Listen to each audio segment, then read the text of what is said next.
Good evening, everyone, and rather spookily, I seem to be sitting in front of a picture that I had as a present years ago. If you look there, that's a wall art of myself that somebody gave me many years ago when I had longer hair, so it's a bit odd. I've just realised I'm sitting in front of myself. Anyway, so thank you for those of you that are joining this evening.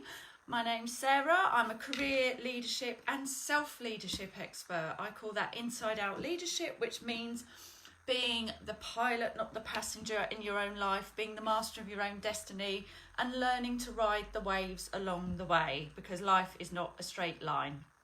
So this evening, what I'm going to be sharing with you is another piece on confidence. So last week I covered what confidence is and isn't, because there's so many false perceptions about confidence. And just to recap some of the things that we said, and I posted a confidence audit on my page, on my Facebook page. So if you scroll down to last Saturday, I think it was, I posted an exercise that doesn't take long, but it will give you an immediate snapshot of how high or low your confidence is and in which areas you are feeling less confident.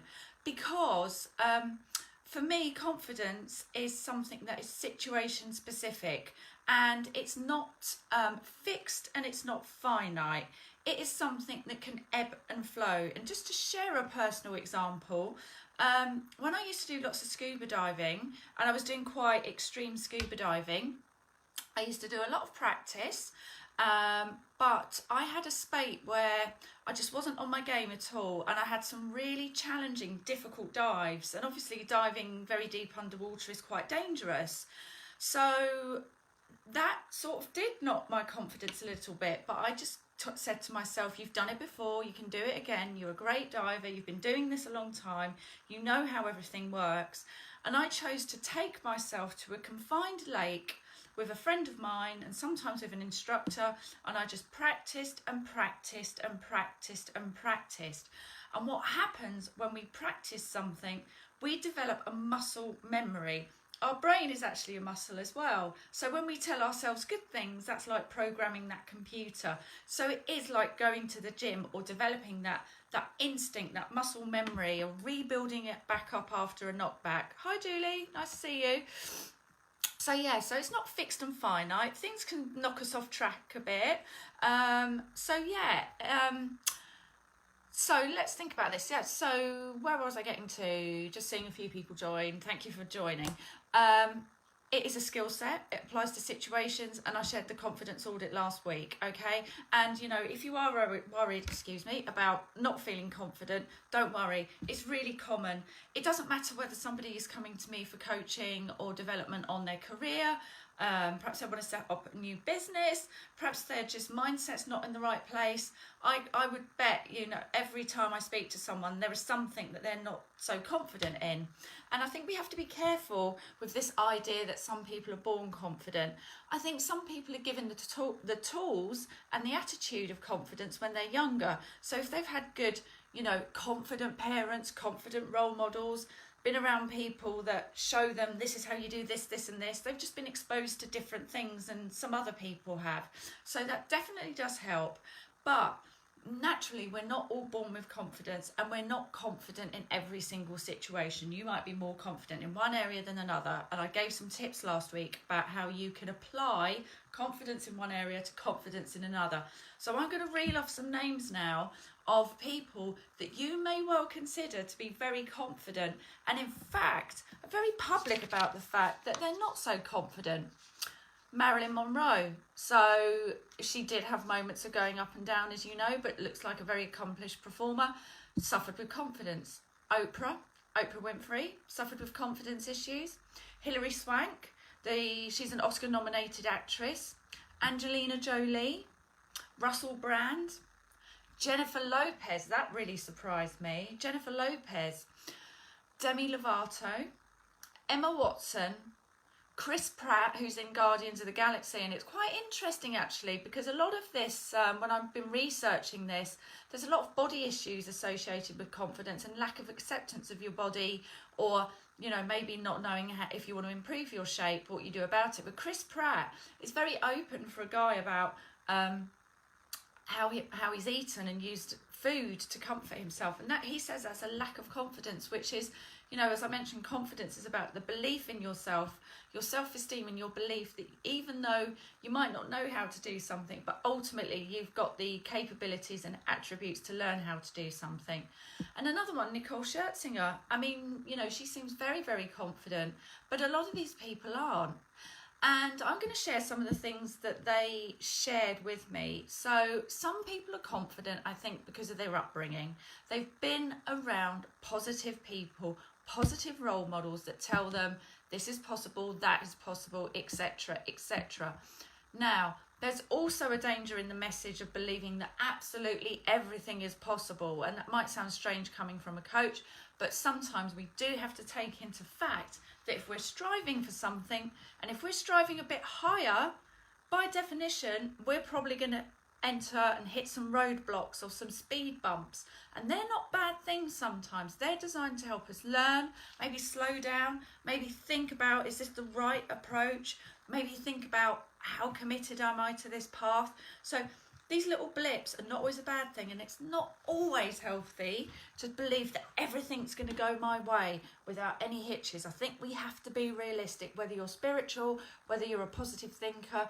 It's about resilience. Resilience, that is one of the keys to happiness we're now finding, is the ability to bounce back.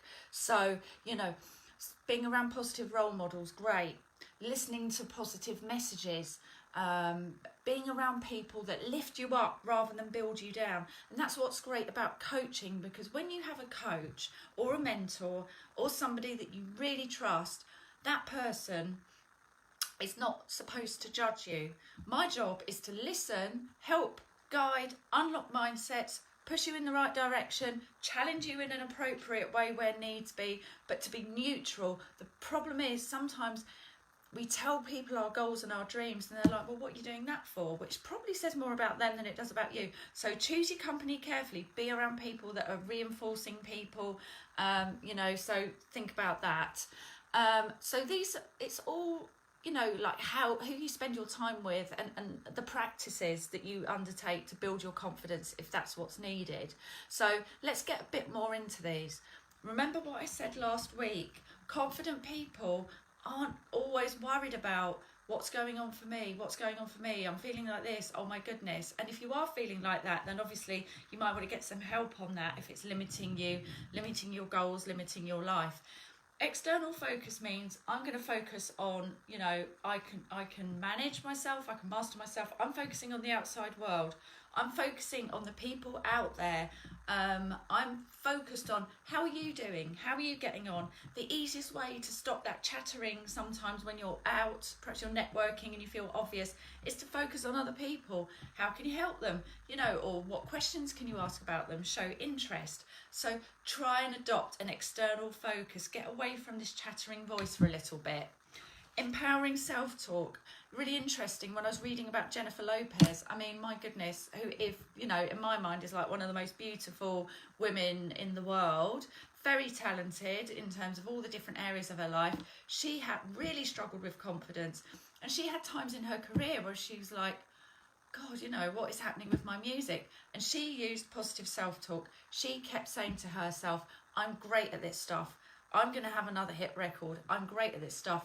I'm a good dancer. I'm a good singer. I'm a good musician. I'm a good actress. I'm going to have another hit record. So she just had the courage of her convictions, and she kept telling herself that, like playing a tape in her head. And that really helps to program your mind, okay? So we talked about external focus, role models, who you tell your goals to, positive self-talk, mind-body connection. A lot of people use their posture, and I'm going to go in more into that next week, a bit more about the mind-body connection, posture, how you appear to others, and that helps you with your confidence. So think about how you dress, pull your shoulders back. That automatically starts to fill your mindset with more confident feelings. Give it a go. You know, if you sort of sit there like that, and just sit there for a while, and you notice my voice has dropped, my head's dropped, but if I do that, then all of a sudden I feel a bit more energized. Okay, we've talked about role models before. What can you beg, borrow, steal? So you know, all of these things are going to be really, really helpful to you. What you can also do is visualizing rather.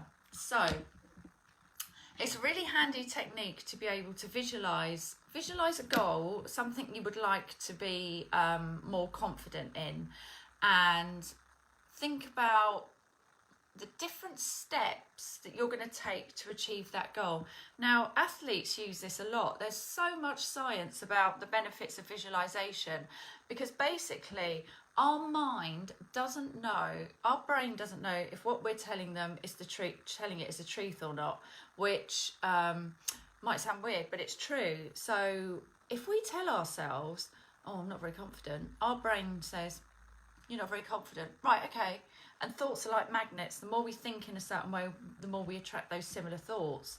But if we play a more positive tape, a more positive script, we can start to do it. And I tell you what, you know, since I've been on this path for about 20 years or so, I can tell you my life feels a lot easier when I opt for the more positive side of things. You know, even if I am feeling a bit like, oh gosh, that hasn't quite gone my way, then the positive stuff just eases you back out. So visualize a goal and think, oh, okay, right, so let me think about what I'm doing here, and here, the different steps. Athletes do this. They break down, like if they're scoring a goal or jumping over a hurdle, they picture every step of that process and they mentally rehearse it, so when they come to do it, it's like second nature. It's that mind memory muscle, you know, that muscles I was talking about earlier.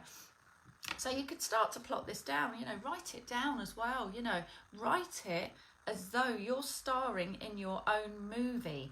And again, these are techniques that lots of famous, apparently confident people use. So try them, write a movie script. If you're thinking, do you know what, I've got to give a presentation and I'm not feeling confident about that at all, it's just because perhaps you haven't done it for a while. It's maybe because maybe public speaking isn't your favourite thing, or you're new at it.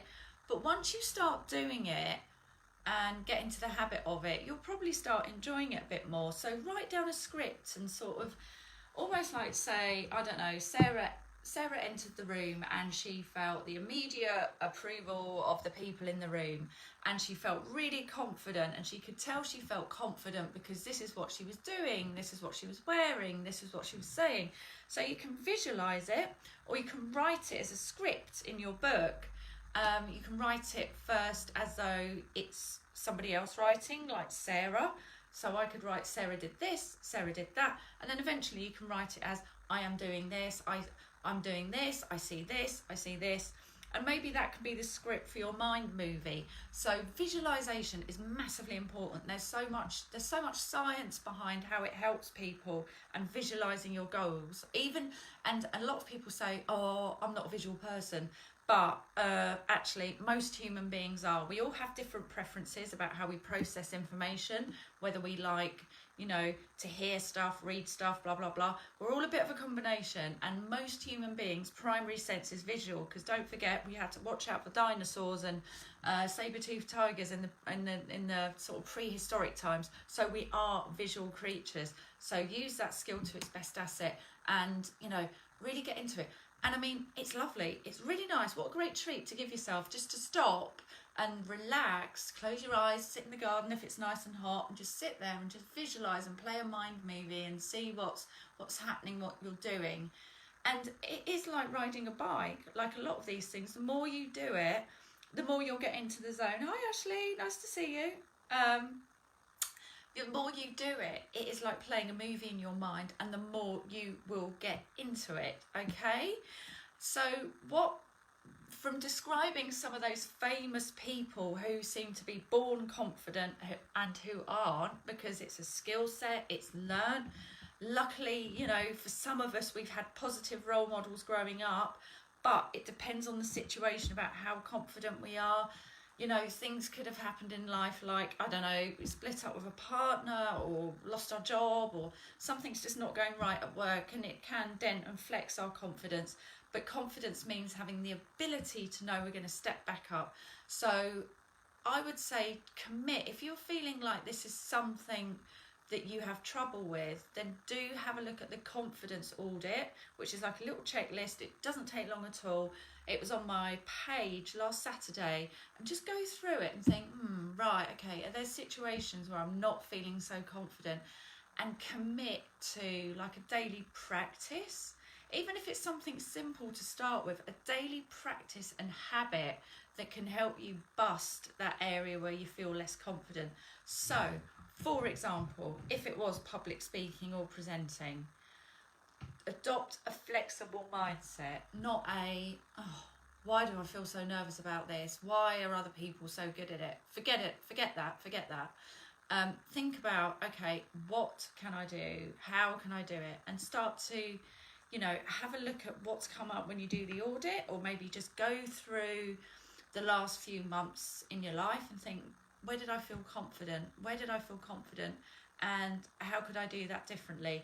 And adopt a consistent practice and habits. Now, the exercises I've quoted tonight, which are used by some of those famous people like Oprah, Jennifer Lopez, Demi Lovato, Russell Brand, you know, I'll reel those off again so you know what those are, and think about, okay, could I take one of those and apply it every day until I feel like I'm getting in the zone? And once you've tried it in one area of your life, you can apply it in a different area.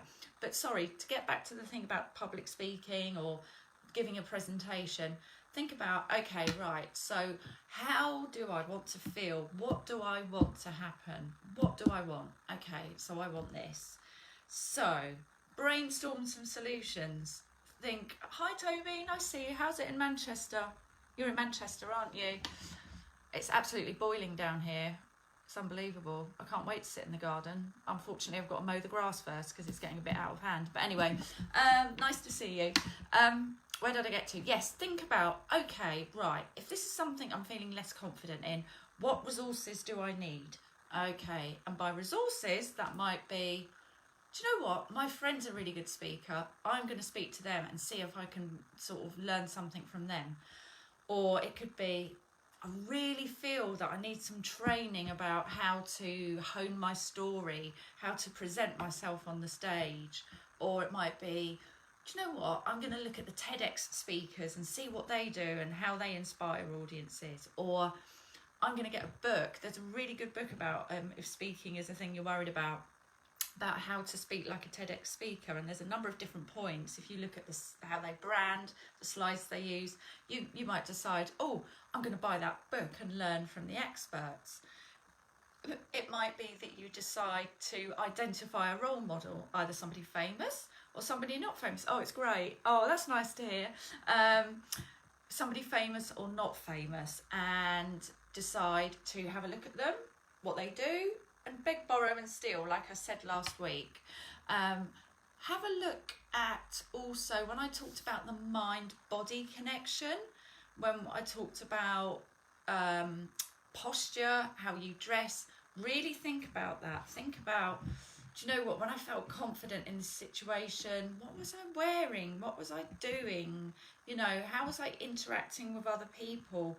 And think about a time, this is a good one, think about a time when you've met somebody who didn't appear to be very confident and who wasn't confident. And think about, how did that person appear to me? What was their body language? What was their tone of voice? How did I feel around that person? So somebody that was less confident, and then somebody that you deem to be confident, think about, right, so what did that person do? What did they say? How did they dress? What was their tone of voice? How did they interact with other people? I suspect they were focused on the other people outside of themselves, getting out of their own head, out of their own way. And how did I feel around that person? And just have a think about how good it feels to be around somebody who's confident. Now, that person underneath might be quite nervous. I do a lot of speaking and I prepare, I rehearse. Do I still get nervous? Yes. But I know that I've done it before, I can do it again. Once I'm in the zone, I'll really enjoy it. I get rid of that nervous energy by I almost like shake my body, like to get rid of all those hormones that might create some nervousness. And it's also worth thinking about, if it is nerves or a lack of confidence, where is that coming from? So from my perspective, if I just take speaking for an example, it's like, what is it that's behind that? If I do feel a little bit nervy, it's like, maybe I didn't prepare as well as I could do this time. So I know for next time I need to spend a bit longer preparing for a talk. Or it might be, I just really want to go do a good job and do the best that I can. So I maybe need to think about taking some pressure off myself. So yeah, have a look at that. Think about somebody who seems unconfident and then somebody that seems confident, and compare. See how much better it feels. I've talked about external focus again, about how you define the world on your own terms, not other people's terms. So this is all about, don't compare yourself to other people, because, my goodness, especially with social media these days, it's very easy to compare ourselves to people, but we're only getting one image of somebody, we're only getting the public snapshot, and everybody, I don't care who you are. I mean, look at what's happening in the UK economy. Richard Branson, successful entrepreneur, multipreneur, whatever, the government's bailing him out. So not everybody, everybody has situations in life that really rock them. So try not to compare yourself to other people. Go, do you know what? This is my life. This is how I see the world. I'm just going to focus on this. I'm going to do the best that I can do. I'm going to set myself some confidence goals. I'm going to set myself a little confidence tip every day. I'm going to use my mind, my body, my posture.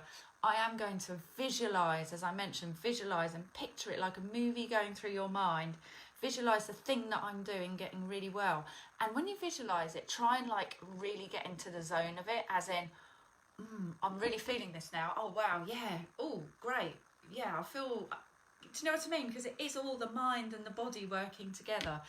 So visualizing, and remember what I said about you can write a movie script about, I don't know, Sarah did this, Sarah did that, just to write a little movie script about what you were doing leading up to this particular event. And just make a choice. Why don't we just make a choice to say, do you know what? I'm going to choose to be more confident. I'm going to choose to improve my confidence. And this is what I'm going to do. And we've talked about positive affirmations, positive statements, as I mentioned about Jennifer Lopez saying, I'm a great singer, I'm a great dancer, I am going to have another hit record, and just really believing that was going to come about. There's a really great writer in the business world and personal development world. You may have heard of him, called Zig Ziglar, and I really like his work. Recommend looking up some of his quotes and some of his work. And he says something which I just think sums it up, that failure, if you feel a failure, or you feel like you've had a failure, is an event. It's not a person. And I think the same goes with confidence. Don't label yourself one way or another. If you do feel, oh gosh, I don't feel majorly confident, as I keep saying, add the words "for now." At the moment, not feeling too confident for now, but I'm becoming more confident. So, it is about that negative self-talk. And if something doesn't go according to plan, it's fine. Failure is another opportunity to learn. It's not about you as a person. It doesn't sum you up. It means actually, perhaps you've got a really healthy radar. If you're feeling a little bit less confident, that's a really good signal to think, okay, I'm noticing I'm perhaps not feeling as confident as I would be about this. What can I do about it? And then use some of the techniques that I've outlined tonight. And give yourself a little goal. Just decide every day, do you know what? I'm going to be a bit more confident today. And figure out, like I said, when you do the audit, figure out, times where you felt in the zone, in the flow, what you were doing, what you were saying, what you were wearing. And think, okay, or was it that perhaps, I don't know, you were eating healthily, or you were exercising a lot more, because exercise is obviously fantastic for feeling good and feeling on top of the world.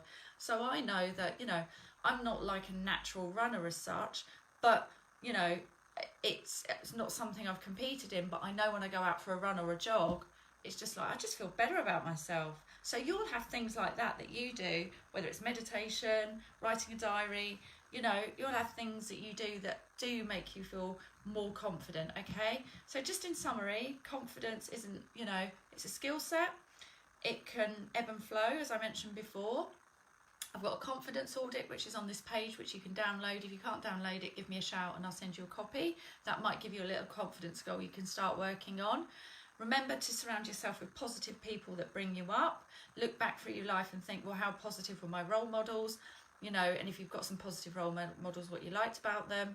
Remember that people that appear to be confident have not always been confident and are not always confident in all areas of their life. We've talked about Jennifer Lopez, you know, Chris Pratt, Demi Lovato, all of these people that are rich, successful and famous all have their moments of confidence. Sometimes it depends on the situation. So we've talked about posture, what you wear, you know, how you dress, how you carry yourself, practicing posture that feels less confident, and see how you feel if you walk around like that for a couple of minutes as opposed to this and wearing something really nice. So have a think about that. Think about times where you were confident. What were you doing? What were you saying? How did you prepare?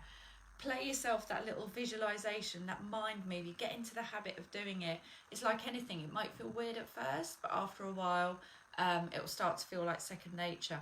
Maybe you could even put some pictures on a vision board or something. If it's about, you know, you want to run a marathon, lots of positive pictures to surround yourself with those. Your self-talk, making a choice to be confident and doing a daily action that helps you to feel confident, whether that's, I don't know, painting your nails, going for a run, eating healthy food, drinking lots of water, whatever it may be.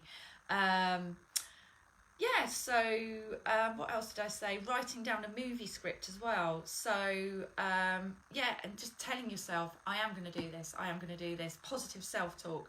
Build up the computer in your brain and really step into the fact that you can be confident, you are confident in certain areas, I'm sure, and you can apply that elsewhere. So that's, you know, a little bit, you know, some more tips on confidence, on why others are confident, you know, why some of these seemingly successful, famous people appear to be confident and what they've done about it. What I would say is accept yourself. You know, you are unique. It doesn't matter. Everybody's different. Everybody is different. And accept yourself. If there are things you want to work on, don't be hard on yourself. Just accept we're all works in progress, and that your confidence, you might feel on top of the world in some areas. We might have a little setback. It's just an opportunity to learn, an opportunity to prepare differently and apply what you've done before into the new situation. And it is a skill set. And, you know, we all have times where we're like in the flow, and times where we just need to like recalibrate and rethink about things. So that's part 2 of confidence. I think over the next 2 Fridays I'm doing 2 more on confidence, and those are going to be some more tips and specific things about posture, dress, body language, stuff like that, physical stuff that can help you feel more confident or support your confidence. So yeah, keep a flexible, open mindset about all of this stuff. Don't label yourself one way or another. Just, you know, believe in yourself. You're unique. There's only one of you. You've got your own special gifts and talents, and really appreciate those. So yeah, that wraps it up for this evening. I hope you have a fantastic weekend, whatever you're doing. I'll be here next Friday at 5:30. I hope you're all staying alert, staying safe, looking after yourself, looking after your friends, family and your health. I know things are sort of slightly getting back to normal, whatever normal is. We shall see. But thanks for joining, guys, and have a great weekend. Bye for now. Oh, by the way, if you want to suggest any topics, just write on my page. I'll post the video later. All right then, bye.